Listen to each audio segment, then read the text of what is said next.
ভিডিওটা ভালো লাগলো। আমি তো মনে কম হয়ে থাকবে, আসতে দেরি হয়ে গেছে তাই। দেরি গেছে আসার দরকার নেই। আর একটা ছবিতে লিচুর পোস্ট করেছি যে কে কে খাবেন, তারপর থেকে আমার পেটের মধ্যে এত মরমর করছে, কার যে নজর লাগে জানি না। কালকে না আসার পিয়া আমারই নজর লেগেছে। কালকে না আসার সাথে তাই জেনে আমার ভাগে লিচু এই যে নজর কাটাতে নিয়ে এসেছি। নজর কাটা ভাঙে দাও। আগে তাড়াতাড়ি খান, আমার কাছে টাকা আছে না? নজর কাটা না আমি কিছু খাবো না, পরে খাবো না। পরে রেখে দাও, খাবো না। কাজে দিয়ে গেছি। আমার কাছে টাকা নেই তো কেন? আমরা দিতে বললো খাতে চলে আসছি। কিসে মাংস দিয়ে রান্না করবে? গরুর মাংস দিয়ে। ওরে বাবা, আমি অনেক দিনের স্বপ্ন আমার ছিল এটা খাওয়া। মুরগির মাংস দিয়ে রান্না করেছি, খুব একটা টেস্ট হয়নি। মুরগির মাংস টেস্ট হবে না। আমার আন্টি গরুর মাংস, গরুর মাংস আর হাঁসের মাংস, খাসির মাংস এগুলো আচ্ছা, আন্টি আন্টি গরুর মাংস দিয়ে রান্না করবে, আর আন্টির হাতে এমনি টেস্ট আছে, তো তাহলে আর ওই যা কোনোদিন খাইনি, দিয়ে আমার কেমন লেগেছে। যারা যারা গরুর মাংস দিয়ে চুইঝাল খেতে চান তাড়াতাড়ি করে চলে আসেন। এই আমার বাড়িতে দাওয়াত দিতে পারবে না তো? কে? না, নিজের বাড়িতে দাওয়াত দিয়ে খাওয়া বা নিজের রান্না করে খাই শেষ খেতে তখন একবার বললো না যে আমার বাড়ি আসে, আর আমার বাড়ি আসে না। জানি বড় লোক মানুষ মুরগির গোশত খায় না, ওই জন্য। না আমার যে কথা বলিনি, এই যে মানুষকে যাদেরকে ডাকছো তখন দেখো বললো না যার যার খাইতে ইচ্ছে করছে খাই ওই দাও। রান্না করা দেখি মানুষ এতটাই দেখি মুখে 1 টাকা মুরগির পা, আরে ফ্রিজে একটা মুরগি তো অর্ধেক খাইছি আর অর্ধেক ছিল, ওই অর্ধেক মাংস দিয়ে রান্না করেছি।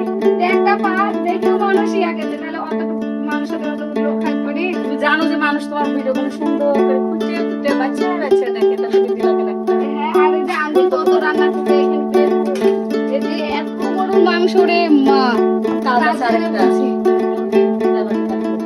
তাই তো মুরগিও হবে, আরো কি কি হবে, এত আইটেম কি করবেন আপনি?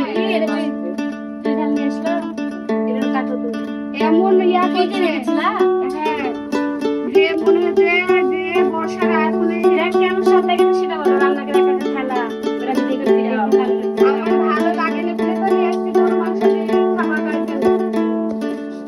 গরুর মাংসটা একদম সত্যি ভালো হয় গো। এই গরুর মাংস দিয়ে রান্না করে গরুর মাংস দিয়ে খাই। তা আমি খাইছিলাম আপনার আমার দিয়ে দাও। ওইটা আমি অনেক আগে খাইছিলাম না। ঢাকাতে দেখো মাংস দিয়ে খাই। আর সবার রান্না তো এক হয় না, অনেকের রান্না স্বাদ হয় না, অন্যরকম স্বাদ, তাই না? তাহলে তুমি স্বাদকে রান্না স্বাদ হবে না। এটা কিভাবে দিতে হবে জানো? মশলা কষাই, মশলা কষানোর পরে দিয়ে দিতে হবে, তারপর আবার এর সাথে একটু কষাই, তারপর দিয়ে দিতে হবে। আমার রান্না বলতে ভুল হয়েছে নাকি জানি না, কিন্তু আজকে মনে হচ্ছে যে ভালো হয়েছে। মানুষের মধ্যে ঝাড়বে। হ্যাঁ? মানুষের উপরে তো গরুর মাংসের যে দাম, হাই সর্বনাশ, কয় টাকা কেজি? 800 টাকা কেজি। এই 8 আর 1600, 2 কেজি মাংসের দাম 1600 টাকা।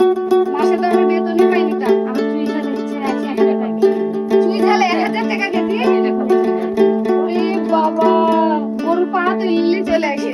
তাহলে আমরা এত বড় লোক, আমার এত টাকা আছে, গরুর মাংস এত দাম দেওয়ার কিছু নাই। দাম দেওয়ার কি আমার কি ছিল? যাই এক সপ্তাহ যাই তুমি কাজ করে নিলা, হাতে গায়ে টাকা বলে নাই, গরিব বলে ওই। আসলে কাজের চাপে আমাদেরকে ফোন দেওয়ারও সময় পেছে না। সময় পাচ্ছে না, আবার আসারও সময় পাচ্ছে না। যে বই থেকে দেখে আসি। কাজের চাপে হাত পা কামাচ্ছে।